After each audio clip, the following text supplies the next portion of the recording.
بہت عظمت والی خاتون تھی حضرت رابعہ بصریہ، بڑی اعلیٰ۔ خواجہ حسن بصری ان کی تعریف کرتے تھے۔ خواجہ حسن بصری فرماتے ہیں میں ایک دن تقریر کر رہا تھا تو پیچھے پردے کے پیچھے عورتیں بھی سن رہی تھیں، تو میں نے تقریر میں کہا کہ رب کریم کے دروازے پہ دستک دیتے رہا کرو، دستک دیتے رہو گے تو ایک نہ ایک دن دروازہ کھل جائے گا۔ تو کہتے ہیں تقریر ابھی میں کر ہی رہا تھا کہ پیچھے سے خاتون بول پڑی، حسن بصری اجازت ہو تو کوئی بات کروں؟ تو میں نے کہا پاک بی بی کر لو۔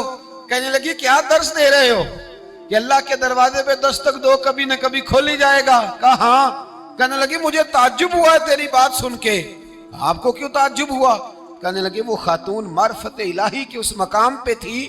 کہنے لگی حسن بصری پہلے یہ بتا رب کریم کا دروازہ کبھی بند بھی ہوا ہے؟ کھلوائیں گے تو اس کو نا جو پہلے سے بند ہوگا، اور جو کھلا ہوا ہے، جو کھلا ہوا پچھلی راتی رحمت رب دی کرے بلند آوازہ بخشش منگن والے کارن کھلا جے دروازہ۔ فرمایا کبھی بند بھی ہوا ہے؟ حضرت بی بی رابعہ بصریہ ساری رات عبادت کرتی، ساری رات رب رب کرتی، اور فرمایا کرتی تھی میرا رب۔ لوگوں نے کہا اماں تو کس مقام پہ پہنچی ہے؟ تو فرمانے لگی میں اس مقام پہ پہنچی ہوں کہ قبولیت میری دعاؤں کے قریب آ گئی ہے، قبولیت میری دعاؤں کے قریب آ گئی ہے۔ ابھی میں پوری دعا نہیں مانگتی، خدا کی رحمتیں پہلے برسنا شروع ہو جاتی ہیں۔ آپ گئی ہوئی تھی حج کرنے، حج سے واپس تشریف لائیں تو جس دن آپ واپس پہنچی نا بصرہ میں، آپ کا اونٹ فوت ہو گیا۔ کچھ لوگوں کو نا بڑا پیار ہوتا ہے۔ میری دادی اماں نے نا ایک بچڑا پالا ہوا تھا، تو دادی جان کے ہاتھ میں پیڑا ہوتا تھا، دادی آواز دیتی مٹھو آ جا، بچڑا دوڑ کے آتا پیڑا کھانے۔ پیار ہوتا ہے نا۔ ہمارے ہاں دیہاتوں میں تو جانور گھر کے فرد بن جاتے تھے۔ بھینس کا درجہ اسی طرح ہوتا تھا جس طرح گھر کے ایک فرد کا ہے۔ اگر کبھی بھینس کسی کی مر جاتی تو سارا گھر رونے لگ جاتا۔ وہ جو جانور گھر میں حضرت رابعہ بصریہ نے اونٹ پالا ہوا تھا، بڑا پیار کرتی تھی، بڑی جس دن آئی نا واپس حج کر کے، اسی دن کسی نے بتایا اماں تیرا اونٹ فوت ہو گیا۔ تو گھوڑا دوڑا کے گھر آئی، کہا آج ہی فوت ہوا ہے؟ کہا ہاں۔ تو اونٹ کے سرانے کھڑے ہو کے دعا مانگنے لگی، کہنے لگی مولا جب میں حج کرنے گئی تھی تو اپنا مال اسباب تیرے حوالے کر کے گئی تھی، تیرے سپرد کر کے گئی تھی، اور مولا جو تیرے سپرد کرے تو اس پہ رحمت کرتا ہے، تو فضل کرتا ہے۔ ابھی دعا مانگ ہی رہی تھی، ہر مشکل دی کنجی یارو ہاتھ مرداں دے آئی۔ ابھی دعا مانگ ہی رہی تھی، ایک آدمی چلایا، کہنے لگا اماں جی لوگوں کو غلط فہمی ہو گئی ہے، اونٹ مرا تو نہیں، وہ تو زندہ ہے، وہ تو پیر ہی لا رہا ہے۔ ایسے ہی غلط فہمی ہو گئی، سویا ہوگا، بے ہوش ہوا ہوگا، زندہ ہے۔ جناب رابعہ بصریہ رحمت اللہ تعالی علیہ سجدے میں گر گئی، فرمانے لگی اونٹ زندہ تھا یا مردہ تھا، ایک بات سچی ہے کہ میرا رب بڑا کرم فرمانے والا ہے، میرا اللہ بڑا غفار ہے، میرا رب بڑا مہربان ہے، وہ بڑا ہی رحمت کرنے والا۔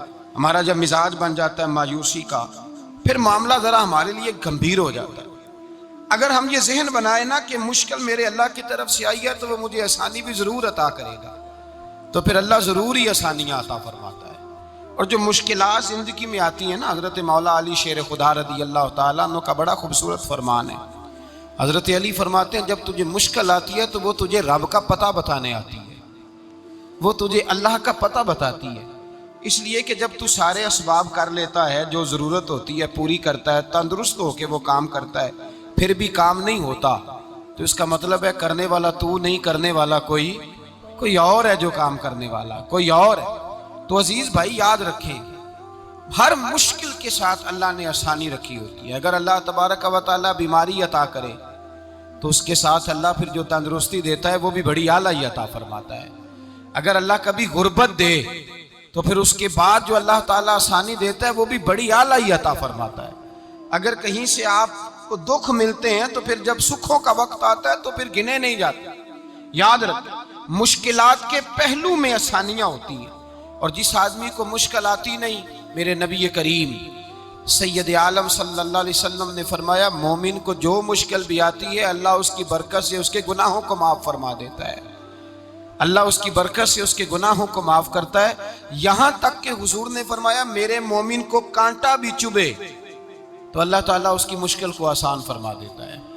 عقل مند لوگ عقل والے ہوتے ہیں، سیانے بندے وہ بات کرتے ہیں تو سیانی کر جاتے ہیں، اب قرآن مجید میں مختلف آیات ہیں تو مختلف لوگ مختلف آیات کو پڑھتے ہیں. کسی نے مولا علی شیر خدا سے پوچھا حضرت قرآن پاک کی سب سے اعلیٰ آیت کون سی ہے؟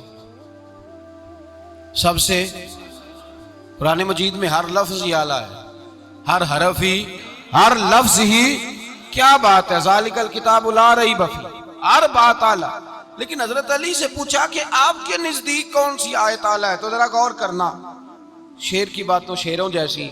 مولا علی فرمانے لگے قرآن مجید میں اللہ فرماتا ہے وما اصابکم من مصیبت فبما کسبت ایدیکم، فرمایا تمہیں دنیا میں جو بھی مصیبت آتی ہے تمہارے ہاتھوں کے کرتوتوں کی وجہ سے آتی ہے. وَيَعْفُو عَنْ کثیر، بہت ساری تمہیں معاف کر دیتا ہوں. تو حضرت علی کہنے لگے یہ سب سے اعلیٰ آیت ہے میری نظر میں. لوگ کہنے لگے حضور ہم تو سمجھے تھے کہ شفاعت والی آیت کو آپ اعلیٰ کہیں گے، یا جو اللہ کہتا ہے لا تقنطوا من رحمت اللہ اس کو آپ اعلیٰ کہیں گے، تو آپ اس آیت کو اعلیٰ کہہ رہے ہیں کہ تمہیں جو تکلیف آتی ہے تمہاری اپنے ہاتھ کی کمائی کے سبب سے آتی ہے، اس کو آپ اعلیٰ کہہ رہے ہیں. تو حضرت علی رضی اللہ تعالیٰ عنہ فرمانے لگے میرے بھائیو ذرا غور کر کے اس آیت کو پڑھو. رب فرماتے ہیں تم جو غلط حرکت کرتے ہو اس کی سزا دنیا میں تمہیں کسی مشکل میں ڈال دیتا ہوں اور بہت ساری ویسے ہی معاف کر دیتا ہوں. فرمایا رب کہہ رہے ہیں میں تمہیں دنیا میں مشکل میں ڈال کے معاف کرتا ہوں. آپ فرمانے لگے میرا رب ایک جرم کی سزا 2 دفعہ نہیں دے گا، جسے دنیا میں سزا دے گا پھر قیامت میں بے حساب ہی معافی عطا فرمائے گا. پھر قیامت کے دن اللہ اسے دوبارہ سزا، یہ اس کے قانون رحمت کے خلاف ہے. یہ غور سے بات سنیں، یہ اس کے قانون رحمت کے خلاف کہ اللہ تبارک و تعالیٰ 2 دفعہ سزا دے. تو اگر اس نے دنیا میں سزا دے لی تو اس کا مطلب ہے قیامت میں دوبارہ سزا، تو یہ سب سے اعلیٰ ہے. مصطفیٰ کریم علیہ السلام نے فرمایا مومن کو کانٹا بھی چبھتا ہے نا، کانٹا بھی. 2 بزرگ بیٹھے تھے، ایک حضرت احمد رحمت اللہ علیہ اور ایک حضرت شرف الدین منیری رحمت اللہ علیہ. تو حضرت شرف الدین منیری کہنے لگے کہ دوست اصل میں وہ ہوتا ہے جو دوست کی طرف سے آنے والی تکلیف پر صبر کرے. جو اللہ کی طرف سے آنے والی تکلیف پہ صبر کرے وہ اللہ کا محبوب ہوتا ہے. تو حضرت احمد فرمانے لگے نہیں مجھے تیری بات کی سمجھ کوئی نہیں آئی. صبر کرے وہ اللہ کا دوست ہے، مصیبت پہ صبر کرے. تو کہا جناب پھر اگر نہیں سمجھ آئی تو آپ بتا دیں اللہ کا دوست کون ہے.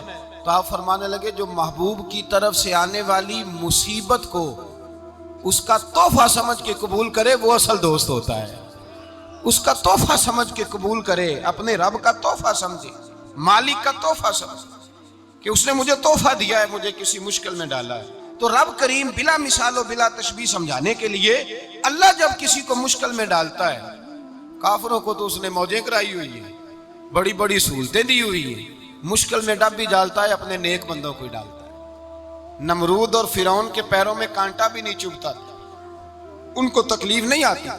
تکلیف کسے آتی تھی؟ اللہ کے نیک بندوں کو تکلیف آتی تھی. حضرت رابعہ بصریہ جب تک زندہ رہی تب تک بیمار رہی. جس دن طبیعت ٹھیک ہوتی تو کہتی اے اللہ تو کہیں مجھ سے ناراض تو نہیں ہو گیا، تو کہیں ناراض تو نہیں مولا جب تو مجھے تکلیف دیتا ہے تو میں رو کے تیری عبادت کرتی، جب مجھے دکھ ہوتے ہیں تو میں سجدے میں تڑپتی، اور خدا بندہ اب تو میں سکھی ہوں، موج میں ہوں، مجھے رونا ہی نہیں آ رہا. تو خدا بندہ تو کہیں ناراض تو نہیں ہو گیا مجھ سے؟ دکھ تو اچھے ہوتے ہیں، دکھ تو پیارے ہوتے ہیں، اور دکھوں کے بعد جو اللہ آسانی دیتا ہے اس آسانی کا پھر کیا ہی کہنا. اس حضرت ایوب علی نبینا علیہ الصلوۃ والسلام بیمار رہے، 60 سال اللہ نے تندرستی دی. کتنے سال بولے؟ 60 سال غور کرنا بات پر، 60 سال علیل رہے، پھر بیمار ہو گئے. 18 سال ہو گئے بیمار ہوئے.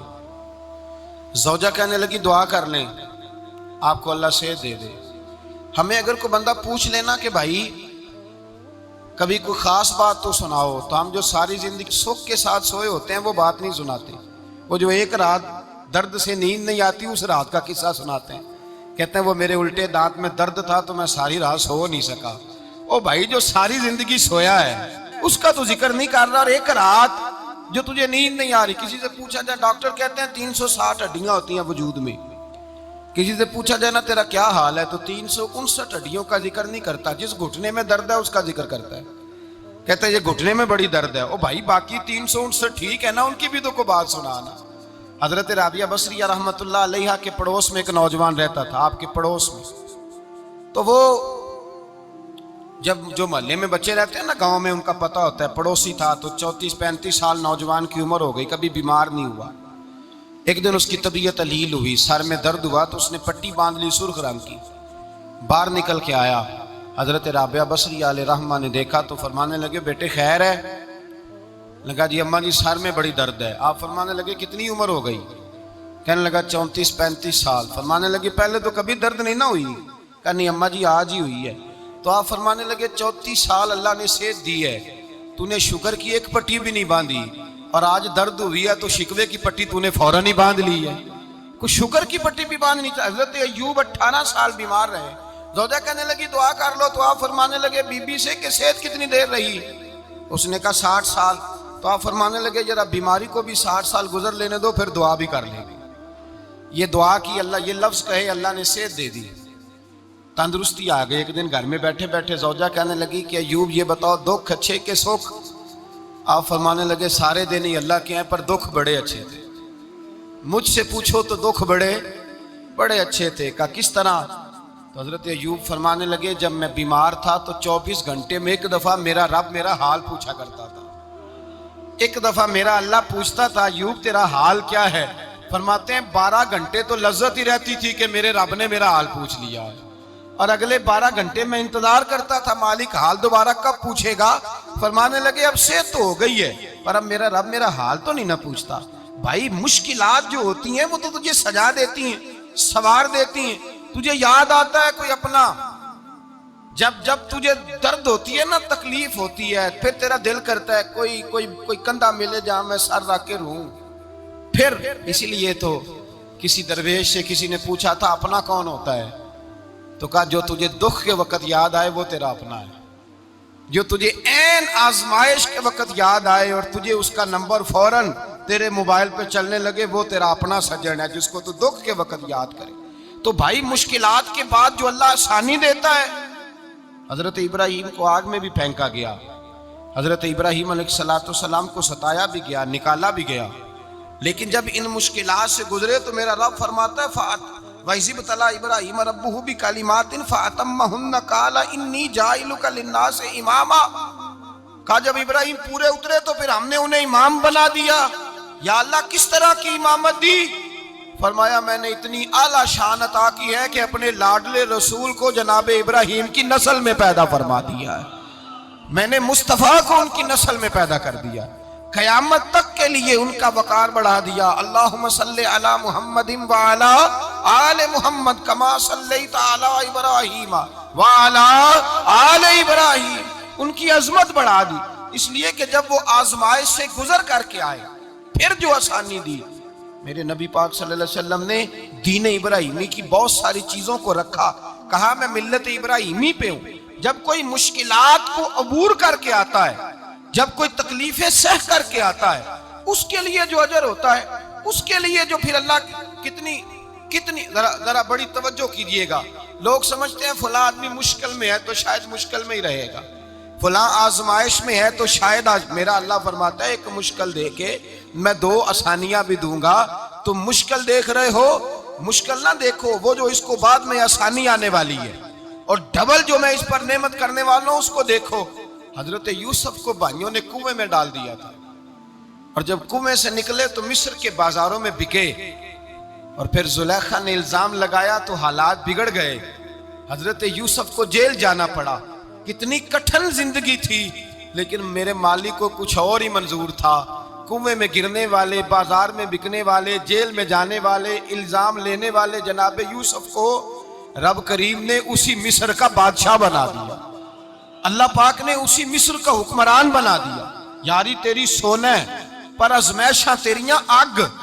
اے سونا پرکھیا جاوند آئی پہلو نال اگاں دے لگ. اس کے لیے تھوڑا سا جتن کرنا پڑتا، تھوڑے کٹھن حالات سے گزرنا پڑتا، تھوڑی آزمائشوں کا روپ دیکھنا پڑتا. ہم چاہتے ہیں کہ ہمیں چھیڑے کوئی نہ کوئی تکلیف نہ آئے، کوئی آزمائش. یہ ہو نہیں سکتا میرے بھائی. نامی کوئی بغیر مشقت نہیں ہوا. 100 بار جب عقیق کٹا تب جا کر نگی ہوا. ہم چاہتے ہیں کہ ہمیں کچھ بھی دقت نہ آئے، مشکلات نہ آئے. اور مشکلات تو انسان کو سنوارتی ہیں.